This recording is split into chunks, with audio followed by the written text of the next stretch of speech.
दिनैनिफ्राय क'क्राझार साइ स्टेडियामाव बियो जागायबाय गासै 33 डिस्ट्रिक्ट स्पर्ट्सनिफ्राय बेयाव बाहागो लादों दासिमहालागै रेजिस्ट्रेशन खालामनायखौ नायोब्ला 1200 बावहाय गेलेगिरिफ्रा बाहागो लादों 35 एजनिफ्राय 95 एजसिम बाहाय प्लेयारफ्रा मुं थिसननायखौ जों नुनो मोन्दों जोबोद मोजां मोनसे गेलेनाय बादायलायनाय बेयाव जागोन होननानै जोङो मिजिंथिदों एसे आगोलसो आसामनि मानगोनां केबिनेट मिनिस्टार उर्खाव ब्रह्मआ बिथाङा नुजाफैनानै दिनैनि जे गेलेनाय बे गेलेनायखौ बिथाङा बेखेवनानै होफैबाय गाहाय आलासि महरै आरो बिथांजों लोगोसे गोबां क'क्राझारनि गुबुन गुबुन गेदेमा सुबुंफ्राबो बेयाव बाहागो लादोंमोन जों मिजिंथिदों जे सानब्रैनि जे गेलेनाय हाबाफारि बे गेलेनाय हाबाफारिफ्रा मोजाङै मोजां जाफुंलांगोन होननानै जों मिजिंथिदों आरो क'क्राझारनि थाखाय बेयो आरोबाव मोनसे गोजोन थासारि गायसननायाव जोंखौ हेफाजाब होगोन होननानै जों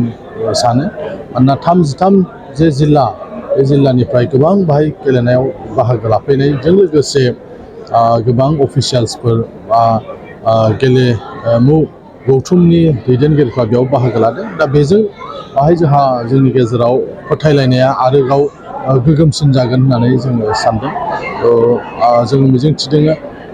बेजों आरोबाव जोंनि क'क्राझारा जे स्पर्ट्सनि गमामायै दिनै हाफ जाबाय बेखौ जोङो फोरमान खालामनो हागोन मानोना बोसोरफ्रामबो बावहाय नेशनेल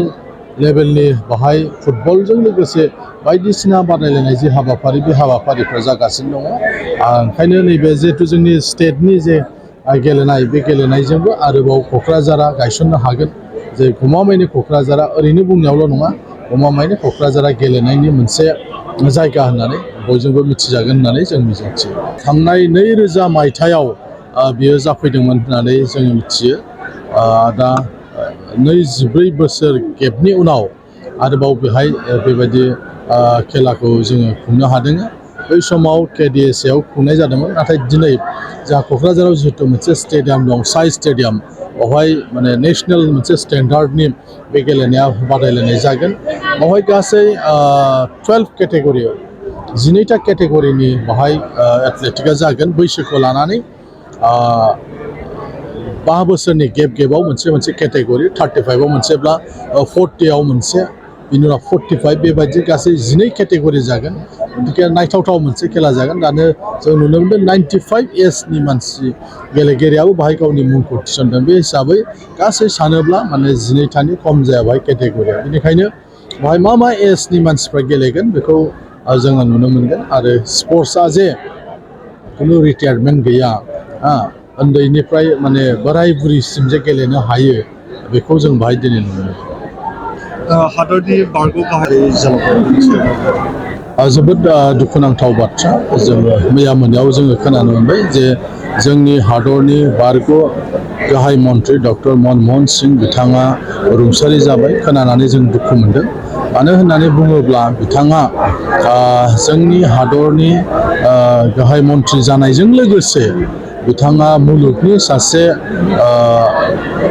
बयजोंबो मिथिजानाय सासे अर्थनितिबिद होननानै बिथांखौ मिथियोमोन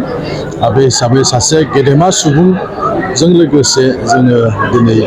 बिथांखौ जों जुदि नायोबा इन्टारनेशनेल लेभेलावबो